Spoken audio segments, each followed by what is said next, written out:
नमस्कार एंड आप सभी का स्वागत है यूपीएससी चेज़र चैनल पर। तो पिछली क्लास में हमने इंडस वैली सिविलाइजेशन का पार्ट 2 कवर कर लिया था।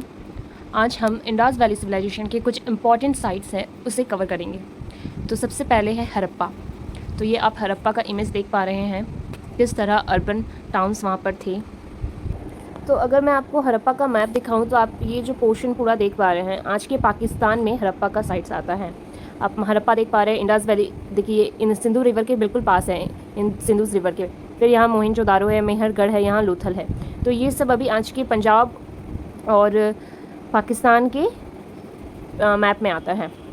Harappa is an archaeological site in Pakistan Punjab province. Harappa जो है वो पाकिस्तान के पंजाब प्रोविंस में आता है। पहले तो ये सब भारत में ही थे।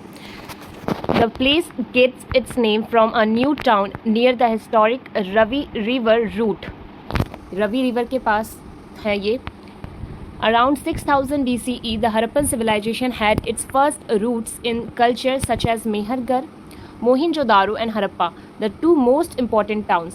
तो जो दो मोस्ट इम्पॉर्टेंट टाउन्स है हड़प्पन सिविलाइजेशन के वो है मोहनजोदारो और हड़प्पा। ये कब हुए अराउज हुए थे 2600 BC के करीब, और ये कहाँ पे हुए थे? सिंधु रिवर के पास। फीचर्स हम देखेंगे, उससे पहले कुछ और पॉइंट्स हम जान लें कि sir Alexander Cunningham explored the Harappa site. किसने ढूंढा था, एक्सप्लोर किया था? सर अलेक्जेंडर कैनिंघम ने किया था। फर्स्ट टाइम किया था किस कौन से पीरियड में? 872 से 73 के बीच। 2 decades after brick thieves took the visible runs in the city, he discovered and undiscovered in the sea. Rai Bahadur, दया राम साहनी, इन सब का नाम हम सभी जानते हैं। Begin the first significant excavation at Harappa in 1920। तो एक्सप्लोर किसने किया था? अलेक्जेंडर कैनिंघम ने किया था। लेकिन एक्सकवेशन किसने किया हड़प्पा का? वो किया 1920 में राय बहादुर दयाराम शाहनी ने। The ancient city site features remnants of bronze age walled city. तो हमें पता है कि जो इंडस सिविलाइजेशन है वो ब्रॉन्ज एज में हुई थी। That was part of the Indus valley civilisation which was centred in Sindh and Punjab and subsequently the cemetery culture. यहाँ पे सिमेट्री हुआ करती थी, ये भी हमने पढ़ा था पिछले पार्ट में। अगर आपने नहीं देखा है तो आप पिछला पार्ट देखिए, वरना फिर कन्फ्यूज़न हो जाएगी। As its maximum size during the mature Harappan era 2600 BCE to 1900 BCE, the city is said to have had as many as 23,500 person and was occupied with clay brick homes. तो इसके mature era में अगर हम देखें तो 23,500 लोग जीवन यापन करते थे, क्ले ब्रिक्स घरों में रहते थे, वो ईंट के घरों में। सिविलाइजेशन में have a writing system. Indus valley civilisation का राइटिंग सिस्टम हो सकता है। अर्बन सेंटर था, ड्रेनेज इंफ्रास्ट्रक्चर था और डाइवर्स सोशल और इकोनॉमिक सिस्टम था। The earliest identifiable Harappan sites date back to 3500 BCE. The initial stage lasts until roughly 2600 BCE. The mature period lasted from 2600 BCE से 2000 BCE. तो इसमें हमने this was the time when the great cities were at their peak. तो इसमें हमने क्या जाना कि जो इनिशियल स्टेज था वो रफली इस टाइम पीरियड तक ही था, 2600 BCE तक। उसके बाद जो मेच्योर पीरियड था वो उसका टाइम पीरियड ये था। और इस मेच्योर पीरियड में हमें बहुत सी ग्रेट सिटीज़ देखने को मिले, बहुत से ज़्यादा ग्रेट सिटीज़ के बारे में हमें अच्छे से पता चला। इस टाइम पे सिटीज़ जो थी बहुत ज़्यादा ग्रो कर रही थी। Then beginning approximately 2000 BCE there is a continuous disintegration that last until 400 BCE, what is commonly referred to as late Harappan. तो सबसे पहले इनिशियल स्टेज था, फिर मेच्योर हड़प्पन था, उसके बाद लेट हड़प्पन आया, उसके बाद इसका पतन शुरू हो गया था। There is no evidence that the Harappan towns were destroyed by invaders. तो इन्वेडर्स से क्या मतलब है कि ऐसा कहा जाता है कि आर्यंस आए थे तो ये हड़प्पन इंडस वैली सिविलाइजेशन जो है उसका पतन हुआ आर्यंस के आने के कारण, या फिर जो बाहर के स्ट्रेंजर्स थे वो आए, वो उन्होंने अटैक किया तो हड़प्पन सिविलाइजेशन खत्म हुआ। और एक है कि फ्लड आ गया था। तो ऐसे रीजंस बहुत से दिए जाते हैं जिस पर अभी भी डिबेट चल रहा है, कोई एक पर्टिकुलर रीज़न नहीं है, अब तक पता नहीं चला है। तो there is no evidence Harappan towns were destroyed by invaders, ऐसा कोई एविडेंस नहीं मिला है। Among other places, the Harappan dealt with ancient Mesopotamia, particularly Elam. मतलब among other places और भी जगहों के बीच में हड़प्पन जो था वो किससे डील करता था? एंशियंट मेसोपोटामिया से, पर्टिकुलरली इलाम से। तो मेसोपोटामिया अगर आपको नहीं समझ आ रहा कहाँ से आ गया, तो अगर हम पिछले क्लास में जैसे हमने पढ़ा था कि जो इंडस वैली सिविलाइजेशन है उस टाइम पीरियड पे दो और सिविलाइजेशन ग्रो हुई थी, एक मेसोपोटामिया और एक इजिप्ट की। ये तीनों ही किसी न किसी नदी के पास हुई थी। जैसे ये इन सिंधु नदी के पास हुई थी, वैसे ही मेसोपोटामिया और इजिप्ट भी अपनी अपनी नदी के पास ग्रो हुई थी। तो जो ये तीनों ही एक दूसरे से आपस में ट्रेड करते थे। तो इसमें दिखाया गया है कि बताया गया है मेसोपोटामिया और हड़प्पन का ट्रेड होता था, पर्टिकुलरली इलाम से।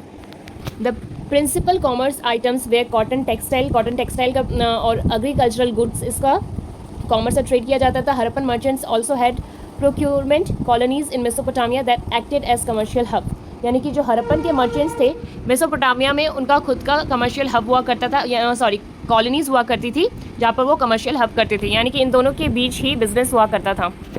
अब हम पढ़ेंगे हड़प्पा के फीचर्स के बारे में। The Indus valley civilisation was primarily an urban society supported by excess agricultural output and commerce which included trade with Elam and Sumer in southern Mesopotamia. तो इसका सबसे पहला जो फीचर हो गया, ये एक अर्बन सोसाइटी था और ये कॉमर्स भी करता था, बहुत ज़्यादा एग्रीकल्चरल आउटपुट और कॉमर्स करता था। किसके साथ करता था ट्रेड और कॉमर्स? इलाम जो कि मेसोपोटामिया में था और सुमेर जो कि साउदर्न मेसोपोटामिया में था। Next, Mohenjodaro and Harappa are both known for having distinctive residential quarters, flat roofed brick structures and fortified administration और रिलीजियस साइट्स। तो नेक्स्ट पॉइंट में क्या है कि जो मोहेंजोदारो, ये भी बहुत इंपॉर्टेंट साइट है, ये भी हम कवर करने वाले हैं आगे, और हड़प्पा, इन दोनों साइट का जो मेन फीचर्स है वो है कि इनका डिस्टिंक्टिव रेजिडेंशियल क्वार्टर्स, इनका क्वार्टर्स हुआ करता था। फ्लैट रूफ्ड ब्रिक स्ट्रक्चर, ईंट से बने फ्लैट हुआ करते थे, फ्लैट छत हुआ करते थे, ईंट से बने घर और छत हुआ करते थे, और इनका एडमिनिस्ट्रेशन था, रिलीजियस साइट्स भी थे। तो अभी तो कुछ लोगों के पास अगर हम देखें तो बहुत से ऐसे परिवार हैं जिनके पास घर भी नहीं है, लेकिन इस टाइम पे हड़प्पा सिविलाइजेशन के टाइम पे हर एक के पास घर था, और घर भी बिल्कुल एक तरीके से बनाया गया था जिसका छत हुआ करता था, ईंट से बना हुआ घर होता था। और कैसा ईंट? बर्न्ड ईंट, जली हुई ईंट से, उसके बाद सूखी ईंट से नहीं। और फिर आपके ड्रेन होते थे हर घर के पास। The discovered cultural consistency has inferred a centralized government for each city. If not the entire civilization, yet it remains unclear if authority lay with a mercantile autocracy. मतलब कि यहाँ जो कल्चर था डिस्कवर किया है कि ये सेंट्रलाइज गवर्नमेंट था, लेकिन ये फिर भी अब तक क्लियर नहीं है कि यहाँ पे रूल क्या करते थे कि नहीं, मतलब राजा रूल करते थे, यानी ऐसा क्लियर नहीं है। हालांकि यहाँ पे सिटाडेल और फिर कॉमन पीपल, सिटाडेल ऊपर हुआ करता था जिसपे कि जो रूल करते थे उनका वो रहा करते थे, और फिर कॉमन पीपल थोड़ा सा नीचे तबके में रहा करते थे, पर फिर भी ऐसा प्रूफ, कोई एविडेंस नहीं है कि यहाँ पे रूल क्या करते थे राजा महाराजा। The Harappans had several trading routes along the Indus River that extended all the way to the Persian Gulf, Mesopotamia and Egypt. जो हड़प्पन्स थे उनका बहुत सा ट्रेडिंग रूट्स हुआ करता था इंडस रिवर के साथ साथ पर्शियन गल्फ, मेसोपोटामिया और इजिप्ट के साथ ट्रेड करने के लिए। Carnelian and Lapis lazuli were among the most precious item exchanged. तो क्या एक्सचेंज करते थे ट्रेड में? कार्नेलियल और लैपिस lazuli को एक्सचेंज करते थे। The human skeleton remains so some of the highest rates of damage recorded indicates that Harappan life was not wholly tranquil. जो ह्यूमन के स्केलेटन थे उससे ये पता चलता है some of the highest rates of damage recorded हुआ है, इंडिकेट करता है कि जो हड़प्पन लाइफ था वो पूरी तरह से ट्रैंक्विल नहीं था, मतलब कि शांति नहीं थी यहाँ पे, क्योंकि यहाँ पे बहुत से ह्यूमन के स्केलेटन मिले हैं, तो इसका मतलब यहाँ कुछ तो हुआ था। Examinations of Harappan bones have frequently shown scars that were most likely inflicted during fighting. तो जो एग्जामिनेशन हुआ है तो उससे पता चला है कि जो बोन्स थे उन पर बहुत से स्कार्स मिले हैं, जिससे ये पता चलता है कि फाइटिंग तो हुई थी। This early writing is dated somewhat earlier than Sumerian primitive writings from Mesopotamia, which are dated 3100 BCE. इनका इंडस वैली सिविलाइजेशन का जो राइटिंग है वो, जैसे आप सभी को पता है कि अब तक पढ़ा नहीं जा सका है, डिसिफर नहीं किया जा सका है, जो कि मेसोपोटामिया के सुमेरियन राइटिंग से भी पहले की है। These patterns are related to what became known as Indus script. इसे इंडस स्क्रिप्ट के नाम से जाना जाता है। Harappa also had granaries, bullock carts and sandstone human anatomy sculptures. Harappa के पास ग्रैनरीज थी, बुलॉक कार्ट्स थे, फिर सैंडस्टोन ह्यूमंस थे और एनाटॉमी स्कल्पचर्स थे। तो अब हम जानेंगे हड़प्पा के आर्टिफैक्ट्स के बारे में। Distinctive seals were employed for a variety of purpose including property identification and transportation of commodities.